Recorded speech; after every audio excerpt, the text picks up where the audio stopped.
Welcome back, engineers, to another calculator technique video for integral calculus.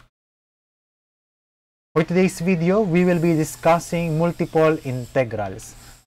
So for first question, find the integral of the function below. So ayan, multiple integral na yung ating function. So paano na yan? Meron po tayong calculator technique para dito. So first is kailangan mo munang i-group yung ating equation in terms of dx, dy, and dz. So ito para sa dx, ito para sa dy, ito taas na lang para di matakpan, para sa dz. Ayan. Paano yan sa calcu? Pwede yung direct sa calcu pag mga ganyang equation. Pag mga ganyang equation, i-direct mo lang sa calcu, press AC, integral ng x squared from 1 to 2 daw, 1 to 2 equals. Okay, store mo to sa A. Then yung next, since tapos na sa x squared, okay, tapos na to, cancel mo na. Next, may maiiwang y squared tsaka z squared. So in terms muna ng dy, okay. So walang dy sa calculator. So assume y as x. So since kanina is may naka-store na, ito yung naka-store na sa A, naka-store na siya sa A.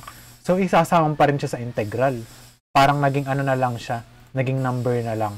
So, x, A siya, naka-store sa A. So, ax squared. Tapos, si ay from 0 to 7 equals. Store mo naman to sa B. Shift store to B. Shift store to A nga ulit. A ulit kasi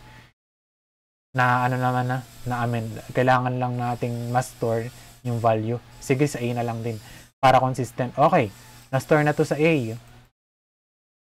Okay na din to. Okay, next na. Doon na tayo sa z. Z ay z squared.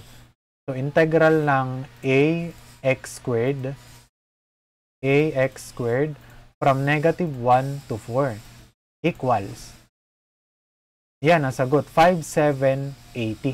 Press mo lang yung SD para makita mo yung kanyang points or yung whole number. Okay, ang sagot dyan ay C. 5,780. Easy, engineers. Easy sa inyo to. Yan. May pala ako dito. May extra slide. Okay, so the answer is letter C, 5,780. Thank you for listening to this video, and kung mayroon kayong questions, you can email me, and of course, you can message me on my official Facebook page. That's it, and see you on the next calculator technique video.